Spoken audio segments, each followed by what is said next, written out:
So good afternoon, parents, grandparents, friends. Whose phone is this?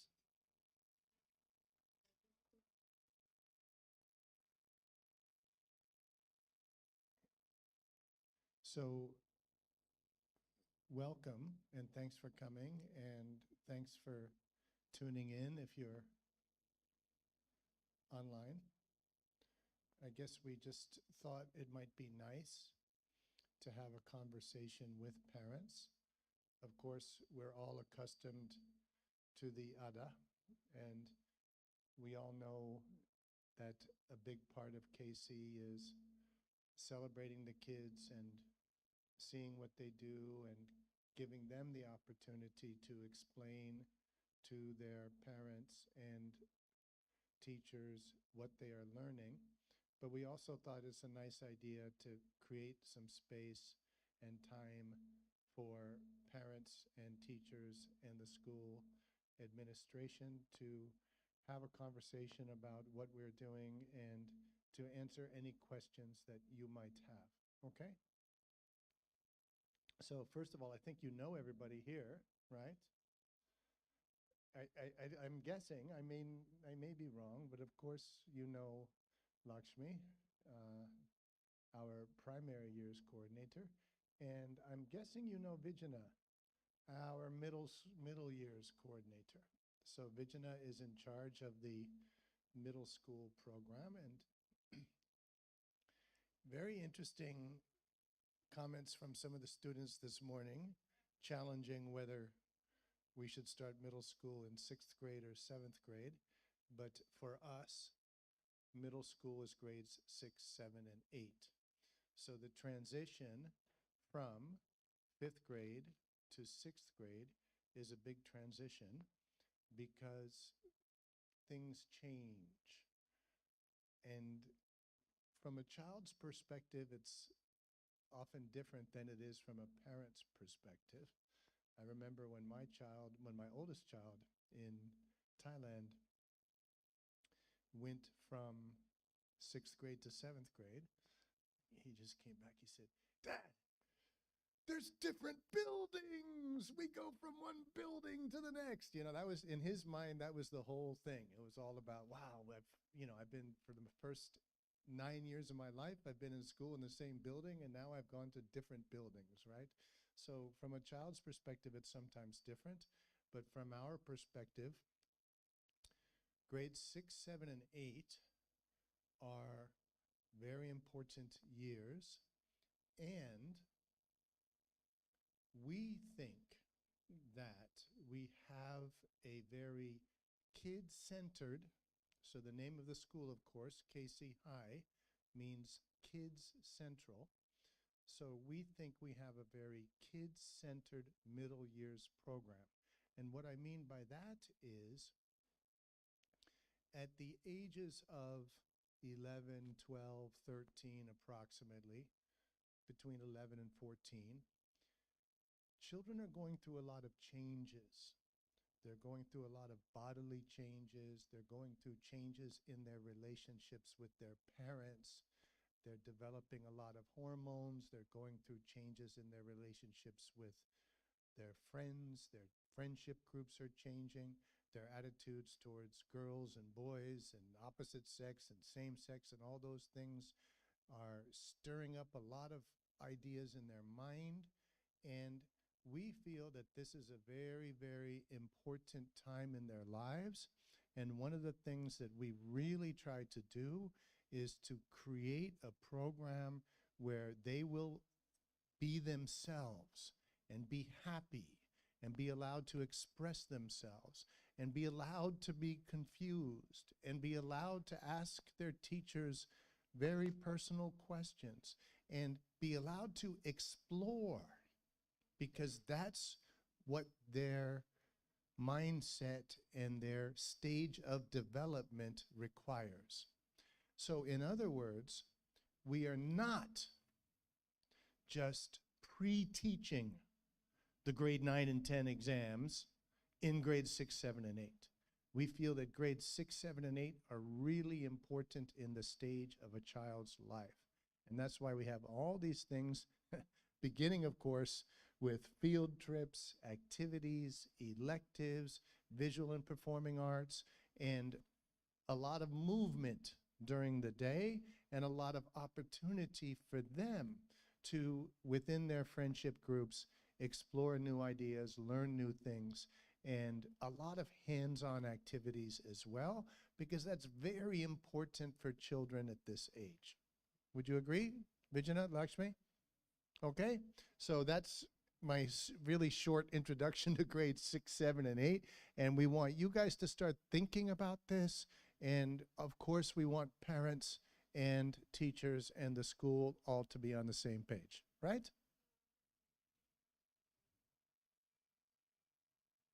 You have something else first, or that's okay? Vijana, would you like to say a few things about it? Actually, and please feel free to interrupt at any time. And we can also kind of share with you some of the issues we've seen after many years of experience. You know, for example, second language is probably at the top of the list. And so we just want to give you kind of an idea of how we do these things and what is our approach and why we do things the way we do. So, yeah. First, let me just introduce myself to the people. I'm completely new. So, Vijana, I've been with Casey for maybe a dozen years, I should say. It has been a wonderful journey as a parent as well as a teacher. And I'm a biology teacher and enjoy teaching sciences to the students, and slowly got into a little bit of global perspectives, a little bit of here and there wherever I can put into. So that's the way it's going on. But to put a little bit context into what Mick was saying. So he said about Kids Central being a school, as all of you know, giving importance to the students and the ability of those students to feel free and ask questions to the teacher, okay? So past week, I'm just bringing an example over here. In the past week, we had a session with grade 7 students. The session was called as The Secret Story of Hormones. This is not something they have to study as a part of their curriculum. This just happened because I happened to walk into their one of homeroom sessions where they had some kind of discussions that were going on, where I understood that the word hormone, mood swings, depressions were very wrongly interpreted in the student's mind. So wanted to bring the biological context there.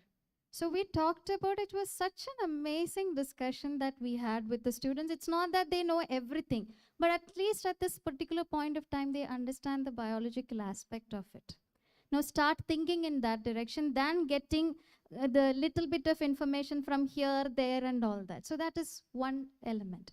Another point that Mick said, and the way when the students grow up into grade 6, 7, and 8, most of the problem that parents face, if this is your oldest child who is coming to grade 6, I can see some of these parents, we know it, right? Kind of way it's sitting. So one part is going to be the communication between the student and the parent goes a little diminished. Say, for example, how was your day? Yeah. Okay. The problem is not with them. The question that you're asking, how was your day? What are they supposed to say? Initially, when they were in grade 1, they will explain, Amma, it will just come. Now they don't have that kind of a time. They have their social media, their friends, this, that, so many things happening around. So be mindful about the questions we ask our children. Being a parent, I'm telling, okay? It's not that we are separate in this journey, okay? Another thing with the second languages, let me make it very clear. We are not against children learning a language, but we want them to learn one second language very well. Okay, Mika, am I making it clear? Yeah. Another part.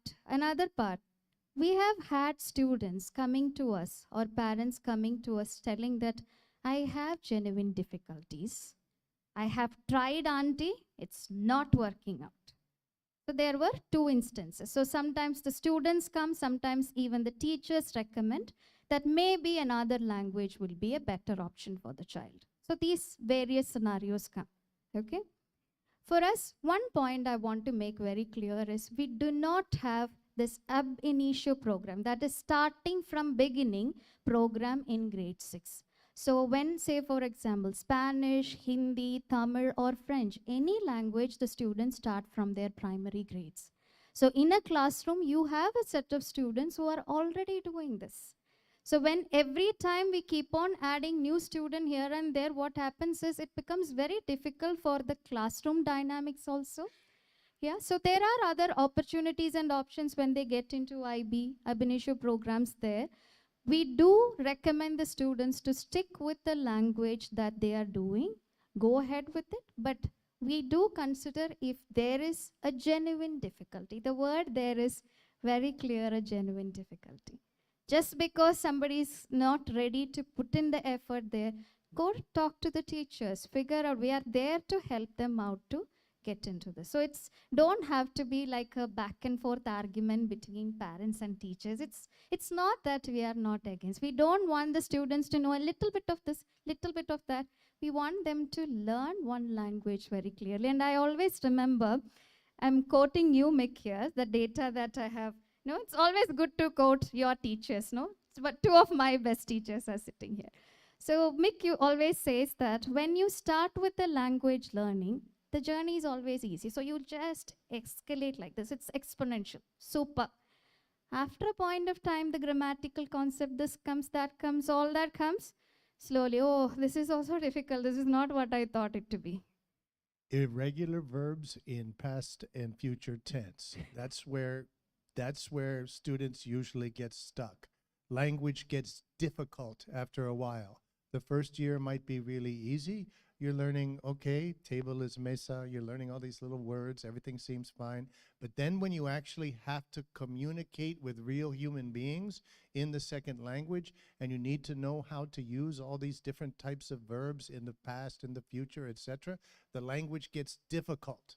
What do we want students to do at that time? It's not a rhetorical question, I'm asking you.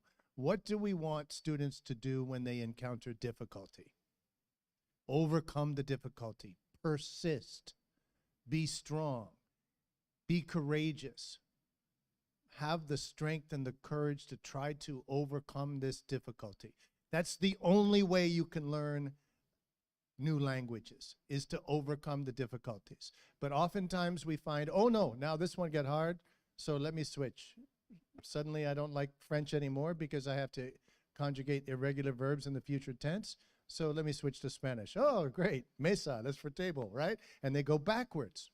So we don't want students switching languages because they've encountered difficulties. Now, having said that, there will be students who have genuine, as Vijay has already said, genuine concerns. Oftentimes, my case, because the parent chose the wrong language for the child in grade 1, okay? So, you know, we're not entirely inflexible, but we want to be very clear that the purpose of studying a language is to learn the language to fluency. And the evidence is very clear. When you learn a second or a third or a fourth language to fluency, it makes you a better thinker, a better scholar, a more sensitive human being, and a person who can understand others better. And that's what we're after. So we really are trying to encourage students to stick with their second language to fluency. Yeah. Getting this another point of visual and performing arts. So far, they have been doing dance, they have been doing music, you know, a little bit of drama, everything. What we have seen in middle year programs with our experience so far is students develop some specific interest in some of these areas and they really want to dedicate time and effort into it.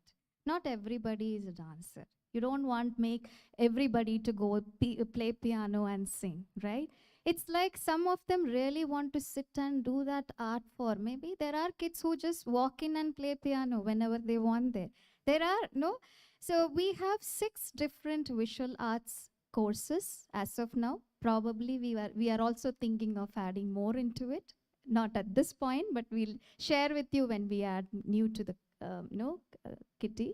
So it is drama, music, movement, filmmaking, graphic design, and Visual arts. visual arts. Visual arts is the sculpturing, painting, everything. So what we do is weekly 2 sessions the students take in their selected form that they are interested in.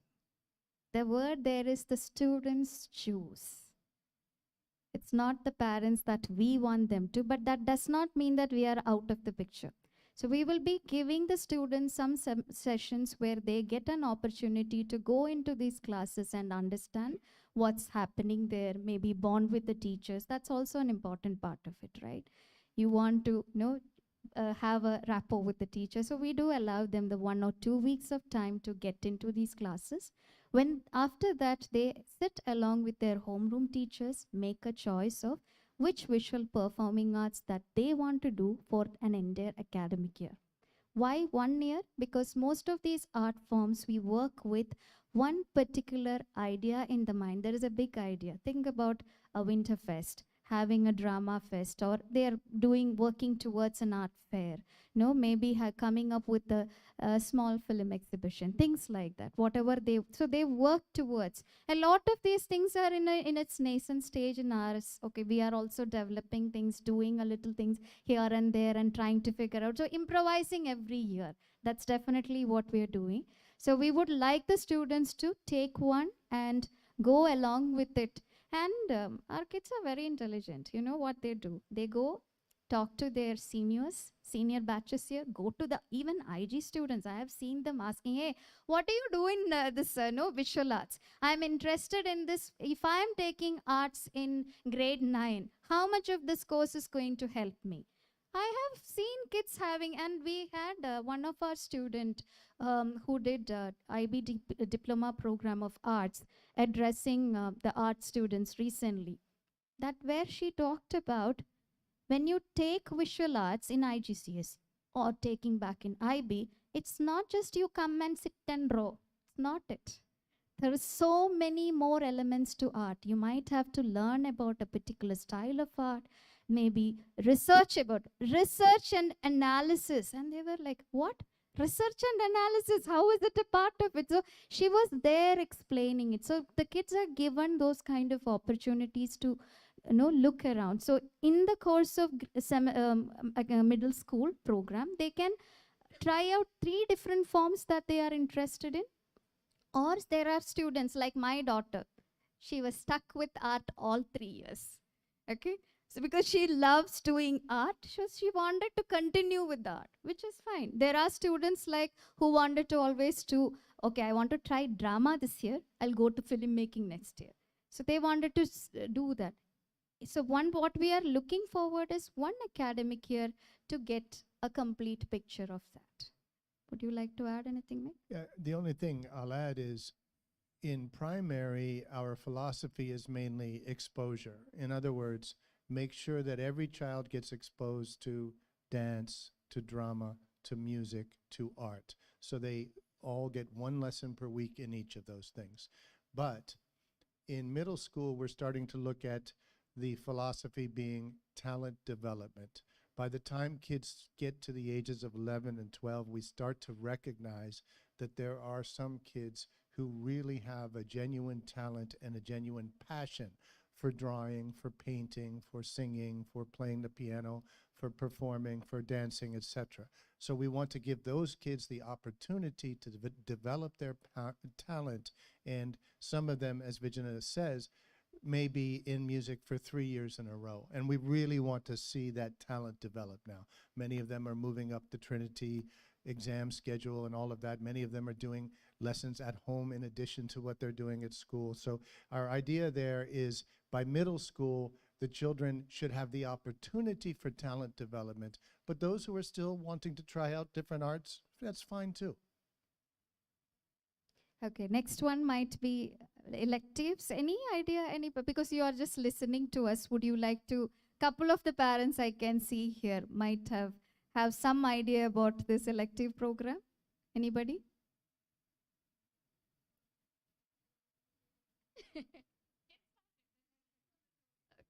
So electives are, Do any of you have any older yeah, that's older what. children in grades Yeah, 6, 7, 8? Can you explain what elective is? Do you know? No? You know? Okay, okay. Go ahead, try. Do you know? Electives are the carpentering courses and all, right? Yes, yes, Yeah. yes. So the soft skills, no? Yeah. Yes. Okay. On Now, spot. So the names I don't No, remember. don't have to worry about the name. It's more about what it is. Yeah. There is another parent sitting there. Yeah. I have my son in grade 8, and he's been a KC kid since he was crawling. So in 6th, 7th, and 8th, 2 years, they were in the COVID program. I mean, since they were doing a blended learning. But the electives really helped him develop, if you want to understand the term, as vocational training while he was doing his academics also.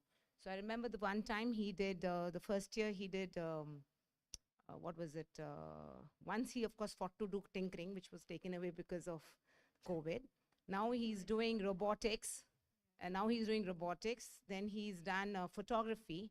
Yeah, so he's done a lot of these programs which have allowed him to explore both the science as well as the application of a probable, some interest that he might get into, or which is non-academic. Money-wise, yeah. There he did a program which was money-wise. He actually started doing budgeting at home for us. So yeah, stuff like that is what is taught by people who are practitioners. So it's not very academic. There are people who are actually practicing the program. So let me give you a flashback of how we started with it, okay? So once Mick normally goes back to his hometown when it is a break. So there was a message from him. Vijana, we should start with this thing called a selective. I had no idea what he was talking about. Okay, that's how we started. But then when we started understanding, okay, students getting into an opportunity of trying out different areas from the people who are walking the talk, or they are doing it, practicing it in their life, makes a lot of difference, as the parents clearly pointed out. It makes a lot of difference. Another thing is, it's not a regular kind of testing where you end up writing an exam kind of thing. That's not what it is. It's about culminating it in the form of a project, which they realize is very difficult if they don't work in sync with the team. Collaboration becomes an important factor. Learning to use a particular tool and exploring that, because tinkering and robotics came into the picture. Some of our kids did struggle to put a nail onto a small piece of wood. It was not easy for them to get started with. So they learned, oh, there is a particular angle you need to hold this hammer. There's so much of force if you apply, your nail will go here and there. So they understood all these things by doing it. And safety was another aspect. Being responsible was another aspect. That is one where we are still working on, okay? We do have our lost and found list. If you see, we are not yet there, but we tried doing our best, insisting on being safe as well as being responsible. That is one thing I would like to close off with my thoughts over here, is also because when the students get into middle school, one thing that we have seen is they look for a little bit more of independence. They have a clear voice. So it may not be the way if you have been a parent who sit with your child and studying along with your child, might be slightly different going forward. So they will have their assignments put into a tracker shared by their teachers, where they are expected to look in and complete and submit it on time. So the responsibility falls on to the students, and trust us in this process. The more we make them allow them to make these mistakes, and getting to their teachers, explaining their problems to them, communicating well with their teachers, That is a very important key for the students as they grow up. So they know how to work towards it. It does not say that we do not have conflicts with them. We do have. So we have this thing called as class meetings. So we come sit together. Okay, what is our issue? We talk about, and they have to talk without feeling that kind of no embarrassment or feeling threatened, and those kind of things have to be. So as they grow up to a little bit, so they feel like, okay, I'm getting a bit more responsible now. My parents are trusting me. They know I'm doing it, and but that does not mean that completely step away and keep an eye. Okay, especially along with the one another factor, I'll come quickly go into the global perspectives. We do global perspectives in primary also, but coming to middle school, what is the change that we are looking at is at the end of grade 8, we want the students to write an research or small research paper, okay, giving importance to academic writing. But this is not a program that you can just get started from the day one. So there's a lot of building that happens from primary, taking it into, so middle school, we allocate a particular time in the timetable. Every week there is one session for them to take part in the discussion. So sixth grade will be probably getting into, a small group project will be our first idea, and understanding different elements of research, doing shorter projects along with it, mostly in a collaborative way. Because for them, it's always my perspective. Andy, this is what I think. So we have to tell them that is one of the perspective. Listen to what others have to say and how you quote that information. Just because somebody said that, you can't make it to yours, right? Why do you take the blame or game with that? So you make sure how do you give that information. So that's a process of going together. Lakshmi, can we go to the next slide? I'll finish off very quickly there. This one. I would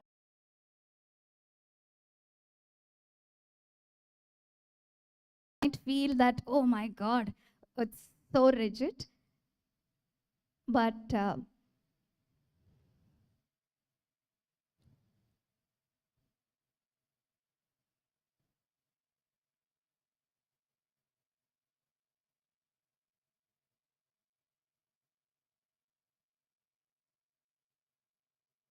I'll start from the bottom. So students are expected to bring a learning device. We prefer laptops, but don't think that we'll start from day one on this, okay? So first 2 months of the time, grade 6 students, when they come in, they will have courses that they do with digital citizenship. Okay, they have to gather a couple of badges from that, completing a set of courses in it, saying that they are going to use the devices responsibly. That's the way we started. But then once COVID got into the picture, we had to allow them to use the devices. Then making them to stop that and getting them back to pen and paper was a real struggle. Ask us about it.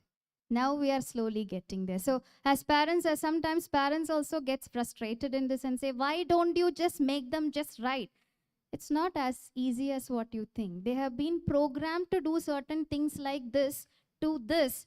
It was a transition. So now it is fine. We are slowly getting them to do it, but just putting a full stop was not an easy way. But the subjects like, say, for example, global perspectives, when they do, they need to get into those places to look for some more ideas, some more topics, and we do have some resources and some textbooks available, but that's not enough. So definitely require it. But as in the case of grade 6, we will let you know which are the days they need to bring the devices to school. And very clearly about phones. If you don't want to give your child a phone, we are so happy with it. Okay? We do not, I repeat, we do not recommend the students to bring phones to school. And that too, not an iPhone or any kind of high-funda phones, please. We do not. That's not an expectation at all. But we do understand some students travel quite a lot of distance and they do have life after KC. We do appreciate and completely understand and support it. So if parents, as of all of you, have started going to office, and thank you all for making the time to come at this particular time and have this conversation with us. Sometimes you may not be able to directly pick the child up and somebody is getting delayed and all those kind of things are happening. You feel that it's safe for my child to have a phone. This is what normally we do. we do let them bring the phone, switch it off, hand it over to the homeroom teacher, take it back when they go back. If you ask us whether it has been working 100% for you, answer is no. Honest answer, no. But we are working towards it. We are making the students understand very clearly there is a responsibility that comes along with the freedom that we give you. Do they slip up in between? They do. But we are there to talk to them, help them, to make them understand that's not the right way to go about with this. This is the way. Confiscating things only happens if we see it in a repeated kind of way. Okay? Then the phone will be with our Swati in the front desk. Parents can come and collect it. Then you as a family decide what you need to do. We might ask the child not to bring the phone if it is becoming, because they are not there completely matured enough to understand what are, in that spur of a moment they'll end up doing things that they might repent later. Yeah. So don't really want to get into unnecessary mess. So we do tell the students, we do give them, we trust them, we do give you the leverage, but it is ultimately for the parents to decide regarding the phone. Yeah. Any questions or comments on this? This is usually a pretty contentious issue. This conversation that all of you are probably having already, but if not already, you will be soon. Mommy, I need a phone. Daddy, I need a phone. My friends all have one. That's a difficult conversation, and every family is going to have their own answers and their different answers. I think the research on this is very, very clear. It's important for adults to be involved in the children's online world. It's amazing how quickly they pick things up, and we have to be talking to them about what they are doing online. Now, we've had a pretty, I would say a pretty, I know some of you want to disagree with me on this, and that's okay, but through grade 5, we tried to do, I would say, at least 80% of our stuff paper and pencil. Less than 20% is online. Am I correct? Right?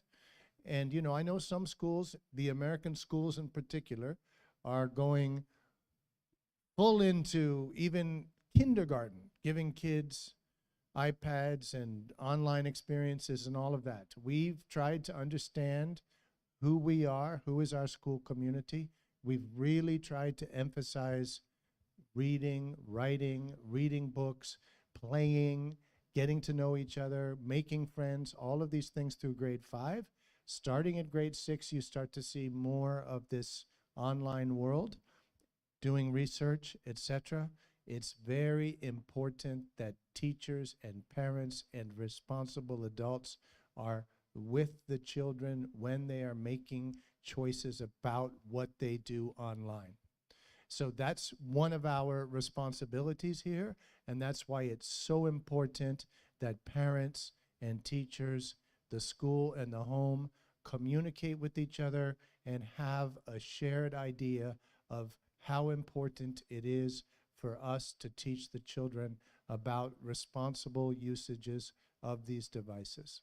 And I think one of the most important messages is that we have to model responsible behavior, right? And we have to make sure that we make time for our children without devices, and that sometimes we put away our own phones and spend time, high quality time with our children. Right, Vijana? Any questions? Yeah. So these are some of the points to just get you started. It's not the end of this conversation. We'll have many such going forward also. So looking forward to meeting you all for another orientation when we have our new academic year beginning on. Yeah. Yeah, and one of the things we really wanted to point out today, both to those of you, thank you for coming, and those who are looking online, please do make sure to come to the orientation at the beginning of the year, where all of these policies will be explained in greater depth, and some of the curriculum will be better explained at that time as well. Because we often get questions during grade 6 about why are they doing this or why are they doing that?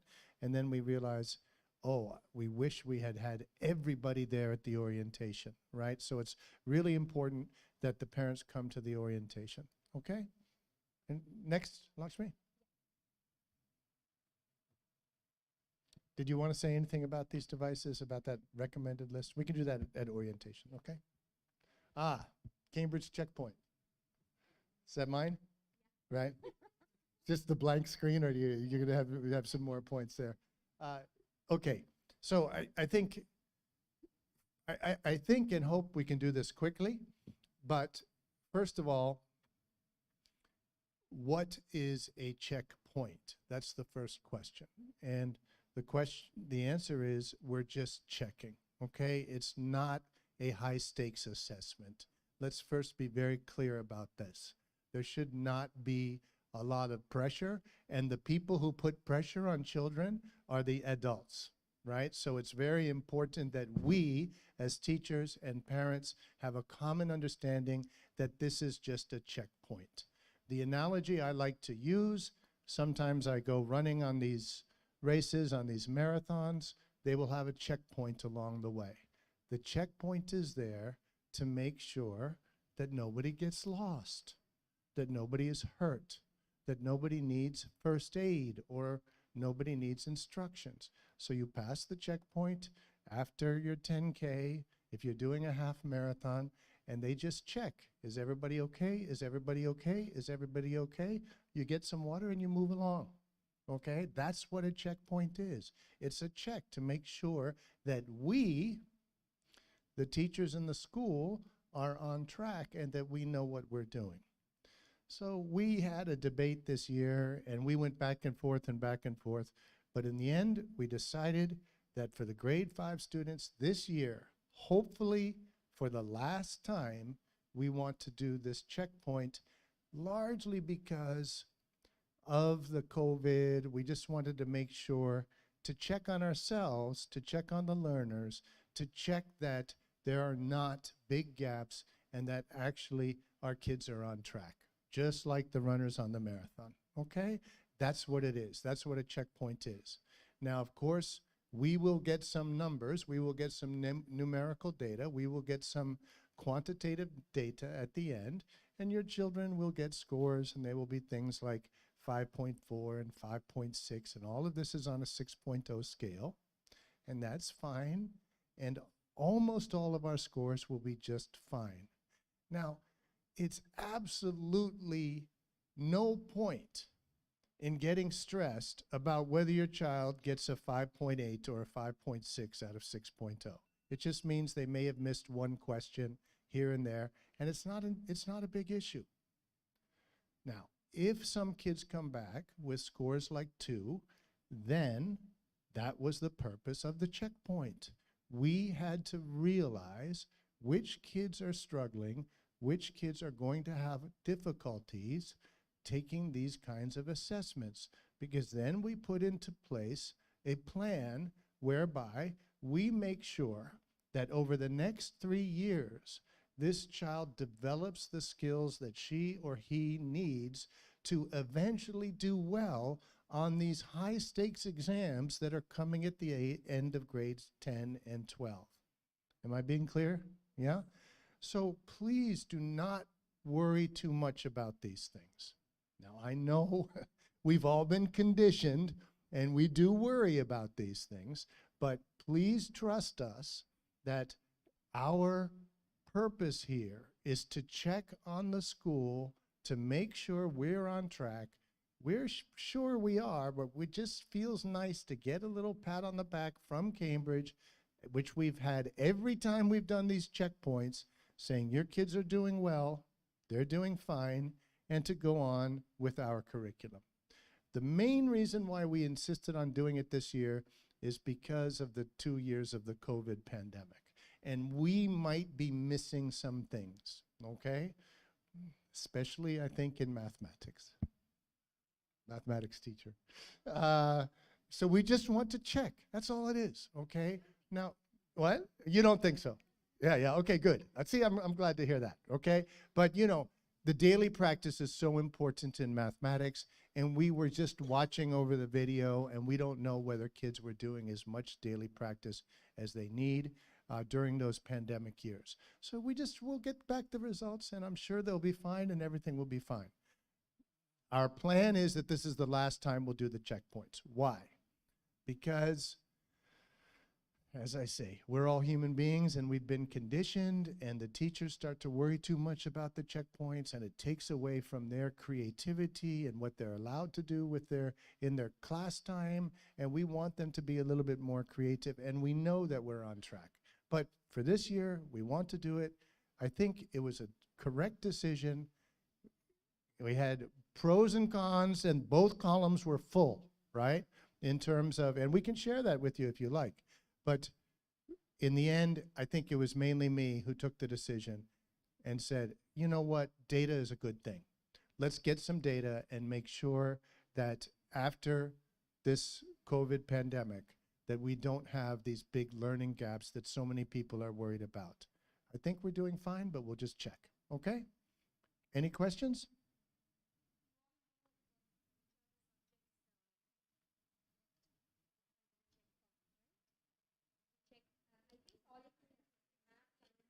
English, science, and math. Can I just say, and some of you have seen your older children go through this, it's kind of fun to see 11-year-olds for the first time taking an exam with their pencils sharpened. They're like, oh, sir, I'm so nervous. And, but they say it with a big smile. They really do. And we can make these things fun, I promise. We can make them fun if we, the adults, have a positive attitude, right? And we just say, congratulations, how'd you do? You get so excited with them, and just be positive and encouraging and supportive through the whole process, right? And just give them a big hug when they come home after that first day. Oh, I took my checkpoint. Give them a big hug and say, we're so proud of you. And it's not about the score.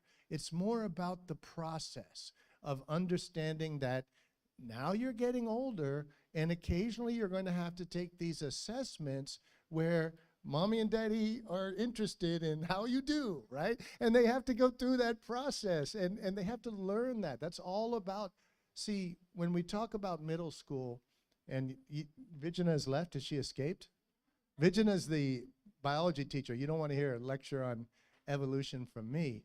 But at this age, when kids are going through puberty over the next few years, they're programmed to try new things. It's all about new experiences, learning new experiences. And that's why we do the electives. And that's why we expose them to so many, that's why they're going on the Biennale trip. That's why we put them on field trips, because new experiences are so exciting for them. So let's make this new experience fun and exciting for them by being positive and supportive and encouraging to every child. And please don't get into comparing scores, okay? Please don't do it. It's just not helpful to the kids, it's not helpful for the school, and it's certainly not helpful for the teachers and what? For the learner, especially for the kids. It's not helpful, okay? We just don't want to hear that, oh, I got a 5.4, but my friend got a 5.6. Oh no, we don't want to hear that kind of stuff. Comparing scores is not helpful at all. We'll get the data, we'll give you a feedback about how the school did in general, and I'm sure it's going to be fine, okay? That's it. Any questions on?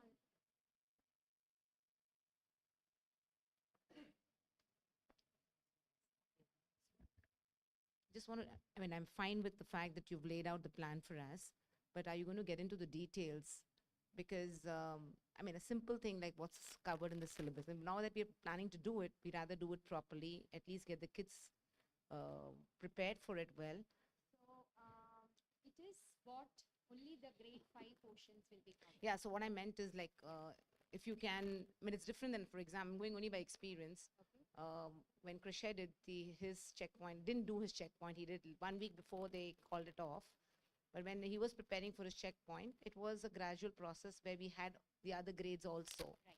So if a printed syllabus can be given to us, or at least shared with the child, knowing this is the goalpost or something of that sort.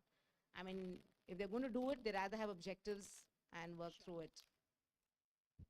So I don't know whether you remember, we have already shared the curriculum for grade 5, and it is in the Google Classroom. Yes, that covers the entire grade 5.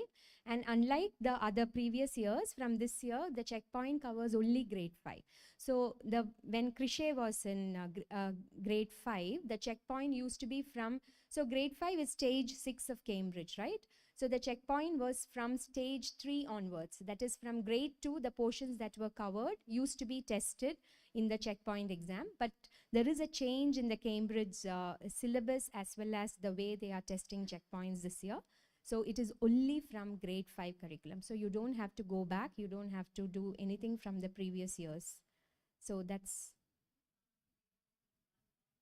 So they have had only one after they changed their curriculum. So it's only 2022 last year's, only last year's. 2022 sample paper is available everywhere online, but we will give you, see, we will be doing a lot of sample papers. We will be, in fact, you won't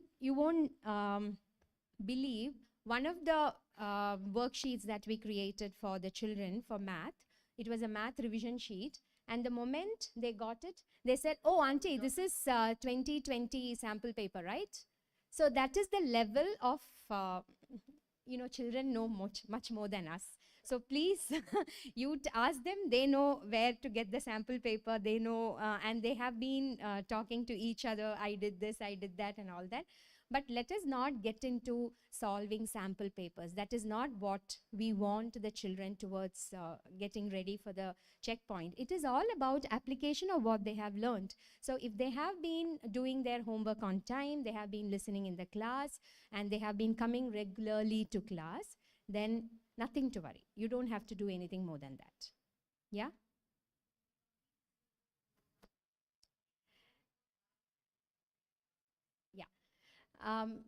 Yes, we will. We will. So April. So we have the dates are. Sorry.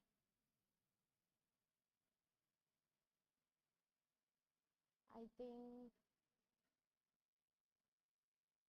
it's not moving. So Tuesday, 18th, 19th, and 20th, 3 consecutive days.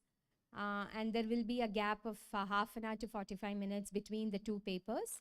And keeping this, we will be working backwards, and by March first week. Yes. Now, 2 years these kids have lost, because of math in this entire COVID. They are not so sure with the concepts. So I spoke to my little one. The checkpoint is coming, the teachers are thinking whether you want or not. She said, Ma, don't do it. I asked her why. So she said, the reason is I'm not clear with many concepts in math.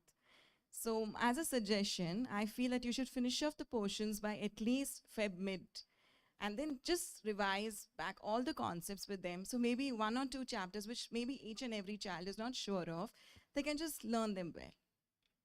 Yeah. We are going back and forth. If you have been keeping track of what is happening in math, it is like back and forth. They start with a new concept, but that does not mean that they are staying with that concept. They are going back and doing some of the concepts that were done in the first few weeks of when the academic year started. So including multiplication, division, simple operations, and they also have something called a quick 5. So the class starts with a quick a subtraction problem or something to do with the division. So it is always they are being given they are revising the portion. So I think that is the plan, and we will try, but at the same time we do not want to rush through the entire thing.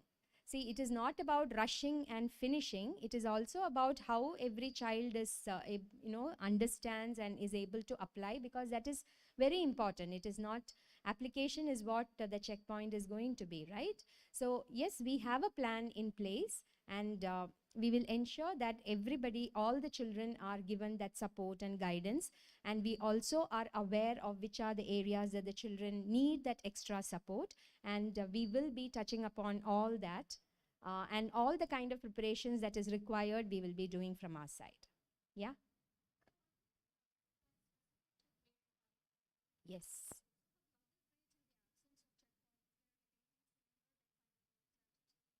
In the primary, we do not have the summative assessments. We only do the formative continuous assessment that happens through the year. Middle school, they do have assessments.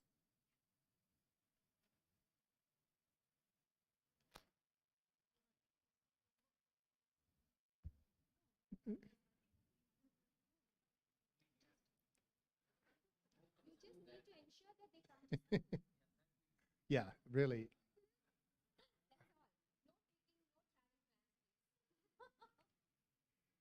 So I just want to address this question of confusion in mathematics a little bit because I think it's a really important idea.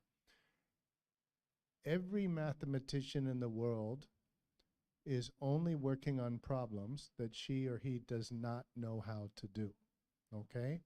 And when we started this course called Additional Mathematics for the kids in grades 9 and 10, what we found was that the children came in and they really only knew 99%, 98%, 100%. These were the only scores they'd ever received in their lives. And we gave them a difficult test. And suddenly they got 40%, 50%, 62%. They broke down in tears.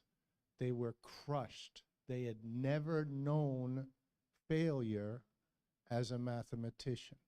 And what do mathematicians do? They literally fail day after day after day because they're trying to solve problems that they don't know how to do.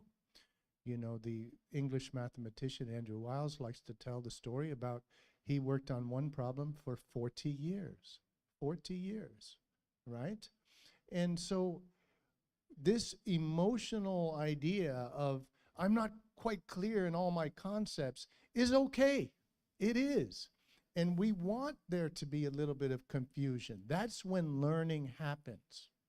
The whole theory about learning, if you want to break it down simply, there's a comfort zone, a stretch zone, and a panic zone.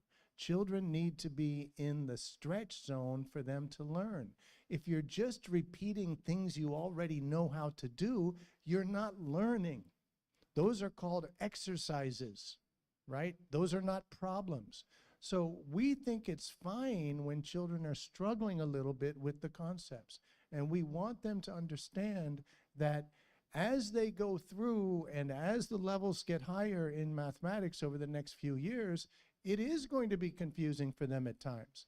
But please, let's not get in the habit of thinking that you're supposed to get 100% every single time you do a mathematics problem, because that's not learning. It's just repeating what you already know, okay? So yes, there's going to be a little bit of confusion, and that's okay. And we're there for them, and we try to build that emotional safety in the classroom where every child realizes it's okay for me to make a mistake. It's okay for me to get things wrong. It's okay for me to get less than 100%. Does that make sense? Yeah. Thank you so much for coming today. If you have any other questions, you can ask now, or we'll be happy to stay. I think we better let them go before the buses start coming. And as you may know, the traffic can be kind of a problem after 2:30. So thanks so much for coming today. There's coffee and tea outside. And thank you for being such a good audience. I said the same thing